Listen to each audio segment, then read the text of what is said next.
আরে ওই দেখো তোমার ভাই আসছে। ও শিট, আমার ল্যাংড়া ভাইটা আবার এখানে কি করছে? ঠিক টাকা চাইতে এসেছে। শোনো, তুমি একটা কাজ করো, তুমি ওকে বলবে আমি বাড়িতে নেই, আমি অফিসে গেছি, ঠিক আছে? তুমি যাও যাও, সামলাও। আরে শোনো তো। নমস্কার বৌদি। হ্যাঁ ভাই নমস্কার। ভাই তুমি এখানে, তুমি আসবে সেটা তো একবার কল করে জানাতে পারতে। কি বলছো বৌদি? আমি তো এই বাড়িতে কোনো গেস্ট না যে ফোন করে আসবো। এটা আমার দাদার বাড়ি, মানে আমার নিজের বাড়ি। বৌদি এসব ছাড়ো তো, বলো তো দাদা কোথায়? ও তো এখানে নেই ভাই, ও তো মিটিং এ গেছে। এখানে নেই, মিটিংয়ে গেছে? তো কাল তো আমার ওর সাথে কথা হয়েছে ফোনে, ও তো বাড়িতেই ছিল। হ্যাঁ আলো বাড়িতেই ছিল, কিন্তু ওর একটা আর্জেন্ট কল এসেছিল, তারপর বললো আজকে নাকি একটা মিটিং আছে আর ওই মিটিংটা ওকে অ্যাটেন্ড করতেই হবে, সেই জন্য আজও চলে গেছে। আচ্ছা। ভাই তোমার যদি ওকে কোনো দরকারি কথা বলার থাকে তাহলে তুমি আমাকে বলতে পারো, আমি ওকে বলে দেবো। হ্যাঁ বৌদি, জরুরি কাজ তো আছে, কিন্তু দাদার সঙ্গে আছে, আমি তোমাকে বলতে পারবো না। তুমি এক কাজ করো না, দাদাকে একটা ফোন করে দাও, আমি কথা বলে নিচ্ছি ওর সাথে। ভাই আমি তো তোমাকে বললাম যে ও একটা আর্জেন্ট মিটিং এ গেছে, আমি যদি এখন ওকে ফোন করি ও ফোন ধরবে না। বৌদি তুমি একটু বোঝো না, আমি অনেক দূর থেকে দাদার সাথে দেখা করার জন্য এসেছি, জরুরি দরকার আছে দাদার সাথে, সেই জন্যই তো আমি এত দূর থেকে এসেছি। আমি দাদাকে অনেকবার কল করেছি, কিন্তু আমার ফোনটাই তুলছে না। তুমি যদি একবার ফোন করো তাহলে হয়তো তোমার ফোনটা তুলতে পারে।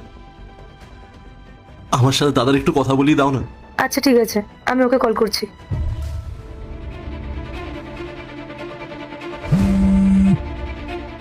দেখলে ভাই ও আমার ফোনটা কেটে দিল। আমি তোমাকে বললাম না ও মিটিং এ আছে, ব্যস্ত আছে। শোনো না, তোমার যদি ওকে কিছু দরকারি কথা বলার থাকে তাহলে তুমি ওকে পরে কল করে নিও। বৌদি তুমি আরেকবার চেষ্টা করো না, দেখো না আমি গরমের মধ্যে দাদার সাথে দেখা করতে এসেছি, অনেক জরুরি দরকার আছে, না হলে আমি তোমাকে এভাবে বিরক্ত করতাম না। তুমি আরেকবার কল করে দেখো, এইবারে যদি ফোন না তোলে তাহলে ছেড়ে দিও, কিন্তু বৌদি আরেকবার করো। ঠিক আছে, আমি ওকে আরো একবার ফোন করছি।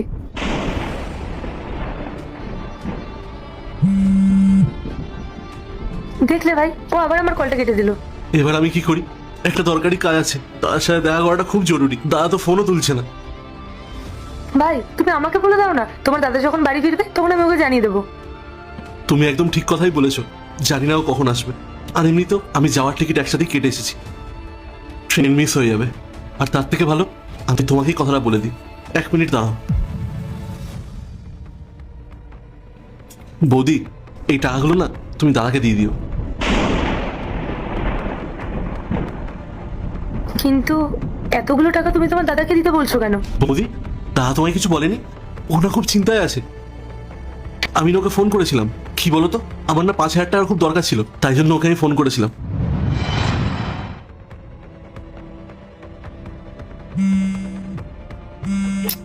এ আবার এখন কেন ফোন করছে?